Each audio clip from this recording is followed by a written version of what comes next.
नमस्कार दोस्तों, बाई के जी ऑफ एजुकेशन चैनल में आपका स्वागत है। आज हम बात करेंगे हाई स्कूल हिंदी पेपर की।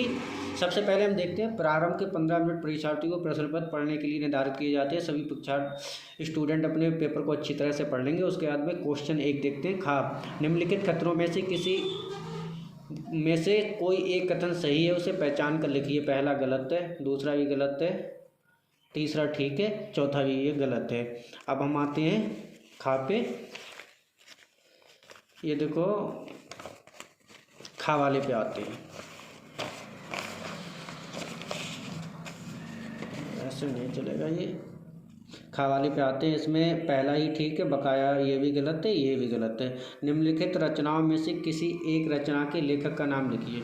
आपको किसी एक लेखक की लिखनी है, लेकिन मैंने सभी लेखक बता रहे हैं। सभी रचनाएं के बाण भट्ट की आत्मकथा हजारी प्रसाद द्विवेदी की है, सेवा सदन प्रेमचंद की है, नदी के आगे की है, गुनाहों के देवता रणबीर भारती की है। अगले क्वेश्चन पे हम आते हैं। किसी एक रेखाचित्र विद्या के लेखक का नाम लिखिए। महादेवी वर्मा।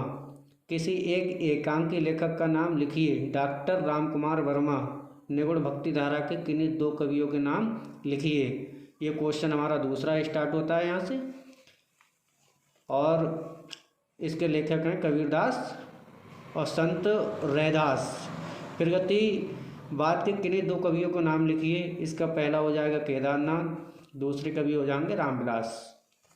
इसमें आते हैं हम खा वाले में।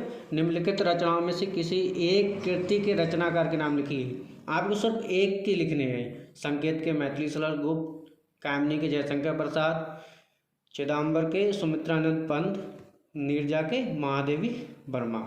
अब हम आते हैं तीसरे क्वेश्चन पे। निम्नलिखित गद्यांशों में से किसी एक गद्यांशों के नीचे दिए गए प्रश्नों के उत्तर दीजिए। आपको क्या करना है, आप इस गद्यांश को पढ़ेंगे। पढ़ने के बाद में आपको इसकी व्याख्या करनी है, संदर्भ लिखना है। आप इसका स्क्रीनशॉट ले सकते हैं। आप इसका इस तरह से स्क्रीनशॉट ले लें सभी बच्चों। इसका स्क्रीनशॉट ले लो सभी बच्चों। और हम आते हैं नेक्स्ट पे। ये आता है हमारा, फिर यहाँ तक है वो। फिर इसमें अथवा में एक क्वेश्चन होता है घा। ये कुसुम का ज्वार, इसकी भी वही करना है आपको। इसकी भी व्याख्या करनी है, संदर्भ लिखनी है। इसमें देखो, उपयुक्त गद्यांश को संदर्भ सहित लिखिए। रेखांत अंश की व्याख्या कीजिए। कुसुम का मनुष्य के जीवन पर क्या प्रभाव पड़ता है। आपको संदर्भ लिखना है, फिर व्याख्या करनी है। उसके बाद में हम जैसे मानते हैं कहानी को पढ़ने के बाद हमारे जीवन पे क्या प्रभाव पड़ा, वो लिखना है इसमें। ठीक है। अब हम आते हैं चौथे पे। ये पद्य में होता है, ये पद्य है। इसमें निम्नलिखित गद्यांशों में से किसी एक पद्यांश की संदर्भ सहित व्याख्या कीजिए। काव्य सौंदर्य को स्पष्ट कीजिए। चरण कमल गम दोहरियाई, आपको इसे भी व्याख्या करनी है। ठीक है। आप इसका भी स्क्रीनशॉट ले लो। पहले इसका स्क्रीनशॉट ले लो सभी। स्क्रीनशॉट ले लो, ले लिया। अब इसका भी आप स्क्रीनशॉट ले लो। स्क्रीनशॉट ले लो, इसका भी स्क्रीनशॉट लो, ले लिया। अब हम आते हैं नेक्स्ट क्वेश्चन पे। नेक्स्ट क्वेश्चन पे आ जाते हैं। नेक्स्ट क्वेश्चन है, निम्नलिखित लेखकों में से किसी एक लेखक का जीवन परिचय दीजिए एवं उनकी किसी एक रचना का नाम लिखिए। आपको डॉक्टर रामोदेंद्र प्रसाद, जयशंकर प्रसाद या आचार्य रामचंद्र शुक्ल, उनकी आपको जीवन परिचय देना है। उसके बाद में उनकी एक कृति, एक रचना का नाम लिखना है। निम्नलिखित कवियों में से किसी एक कवि के जीवन परिचय दीजिए एवं उनकी आपको इसके में से भी एक कवि का क्या लिखना है, जीवन परिचय और उनका रचना लिखनी है। निम्नलिखित संस्कृत गद्यांश का संदर्भ सहित हिंदी में अनुवाद कीजिए। ये जो गद्यांश दिया गया है, इसका हिंदी में अनुवाद करना है। इसका भी आप स्क्रीनशॉट ले लो। स्क्रीनशॉट ले लो, स्क्रीनशॉट ले लो सभी। ले लिया।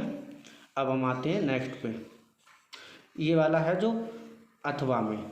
आपको या तो इसका हिंदी अनुवाद करना है या तो आपको इसका करना है।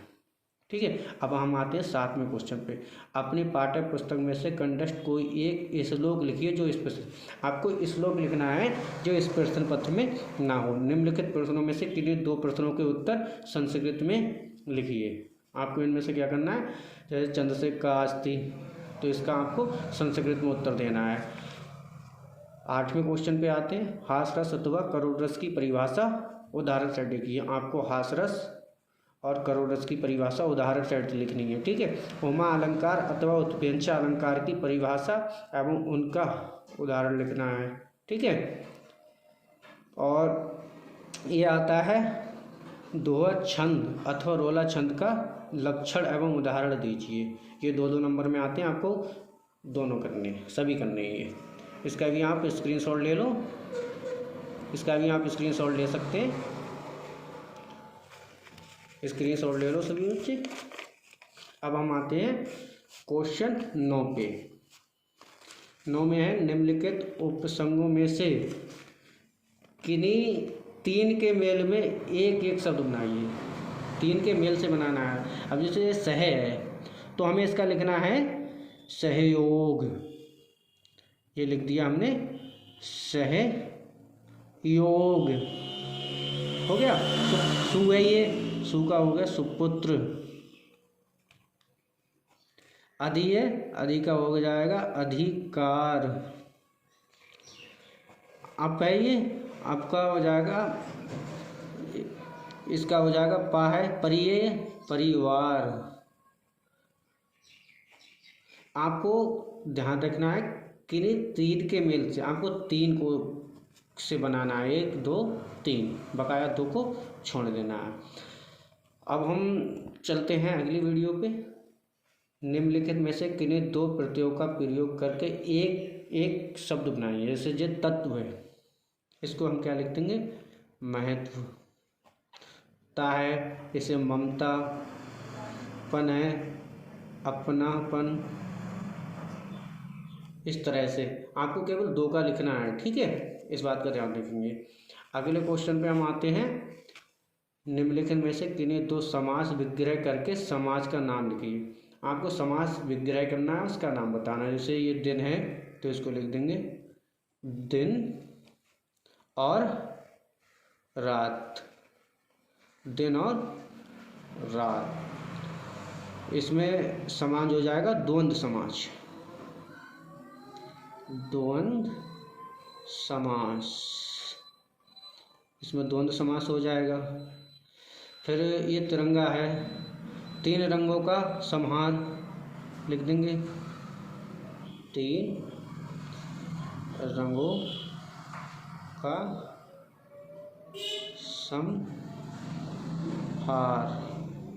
समाहार हो गया। इसी में केवल 2 करने हैं आपको और समाज का नाम बताया। जैसे ये माता पिता है तो इसको लिख देंगे माता, माता और पिता, इसे माता और पिता लिख देंगे, ठीक है। अब हम आते हैं अगले क्वेश्चन। निम्नलिखित में से किन्हीं 2 शब्दों के तत्सम रूप लिखिए। आज का हम क्या लिख देंगे, आज का हो जाएगा अध, अंध हो जाएगा। गांव का हो जाएगा ग्राम। दूध का ऐसे ही हो जाएगा दूध। आपको किन्हीं 2 शब्दों के लिखने हैं, इस बात का ध्यान रखना, 2 के करना है। निम्नलिखित में से किन्हीं 2 शब्दों के 2 पर्यायवाची शब्द लिखिए। जैसे ये है देवेंद्र, ये हो जाएगा देवेश। बंदर है, ये बंदर का हो जाएगा कपी। और मरकट, आपको केवल 2 के ही बताने हैं। अब हम आ जाते हैं अगले क्वेश्चन पे। 10 निम्नलिखित में से किन्हीं 2 संधि विचित कीजिए और संधि का नाम लिखिए। इसका तो सभी बता देंगे, इसका हाँ। अब हम क्वेश्चन 10 पे आते हैं। 10 में क्या है, निम्नलिखित में से किन्हीं 2 में से संधि विचित कीजिए और संधि का नाम बताइए। इसका है संधि हो जाएगी अति, फिलिस, आदि। संधि का नाम हो जाएगा एड़ संधि, एड़ संधि हो जाएगा। स्वागतम सु प्लस आगतम, सु प्लस आगतम, ये भी एड़ संधि है। किन्हीं दो के ही बताने हैं आपको। अब हम आ जाते हैं अगले क्वेश्चन पे। नदी अथवा मति शब्द का पांचवी विभक्ति का एक वचन का रूप लिखिए। आपको इसका बता देना। फिर है निम्नलिखित में से किसी एक धातु का अलंकार वचन तथा पुरुष का उल्लेख कीजिए। ये करना है, एक का बताना है केवल। निम्नलिखित में से किन्हीं दो वाक्यों को संस्कृत में अनुवाद कीजिए। आपको ये है जैसे गांव के समीप विद्यालय है, संस्कृत में लिखना, दो लड़के पढ़ रहे हैं, संस्कृत में लिखना, केवल दो करने हैं। क्वेश्चन 11 है निम्नलिखित में से किसी एक विषय पे निबंध लिखिए। मेरी प्रिय पुस्तक पे, सूरदास पे, पर्या संरक्षण पे, आतंकवाद की समस्या पे, नारी शिक्षा प्रभाव पे, एक पे निबंध लिखना है किसी में से। फिर आ जाते हैं अपने पतित खंड के आधार पर निम्नलिखित प्रश्नों में से किसी एक का उत्तर दीजिए। आपके जिले में जौन सा चलता हो, जैसे मेरे ज़िले में तो मेवाड़ मुखर चलता है, ठीक है। हमारे यहाँ तो ज़िला नहीं, मतलब वैसे मेवाड़ मुखर चलता है, हमें मेवाड़ मुखर पे चलना है। आपको कौन सा अच्छा लगता हो उस प्रकार से आप करेंगे इसे। आज का टॉपिक हमारा यहीं समाप्त होता है। वीडियो अच्छी लगी हो तो वीडियो को लाइक कर दें, चैनल को सब्सक्राइब करना ना भूलें, बेल आइकन को प्रेस कर दें ताकि ऐसी वीडियो को आने वाला नोटिफिकेशन आप तक पहुंच सके। Thank you. जय हिंद, जय भारत।